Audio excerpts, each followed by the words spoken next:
Yaz aylarında mantar enfeksiyonu şunun için daha çok kaparız. Mantar enfeksiyonlarındaki mikroorganizmalar yaz aylarında sıcak havalarda daha çok üreme yeteneğine sahip. Ve genel olarak sıcak bir ülkeyiz.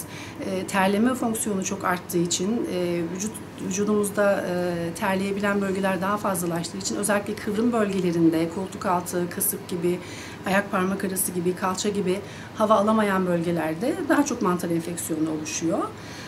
Ayrıca abdest faktörü var bizim ülkemizde. Sık yıkanıyor ve iyi kurulanamama gibi durumlarda mantar enfeksiyonları daha da kolaylaşıyor. Mantar enfeksiyonlarının çok çeşitli türleri var.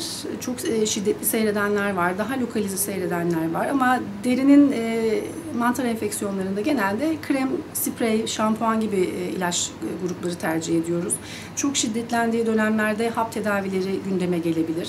Tabii ki hastanın yaşına göre, mevcut kullandığı diğer ilaçlarının var olma durumuna göre tedaviler değişebiliyor.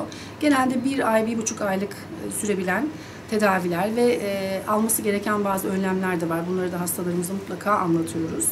Tabii ki terlemenin artmasıyla mantar enfeksiyonu daha da kolaylaşıyor. Yayılması biraz daha kolaylaşıyor. En başta çok aşırı fiziksel aktiviteden mecbur kalmadıkça aşırı fiziksel aktiviteden kaçınmalarını öneriyoruz. Vücut hijyenlerine çok dikkat etmeleri gerekiyor. Özellikle az önce de bahsettiğim koltuk altı gibi, kasık gibi, kalça gibi, zaten çok iyi havalanamayan ayak parmak arası gibi buraları iyi temizlemek ve kuru kalmasına özellikle dikkat etmek çok önemli.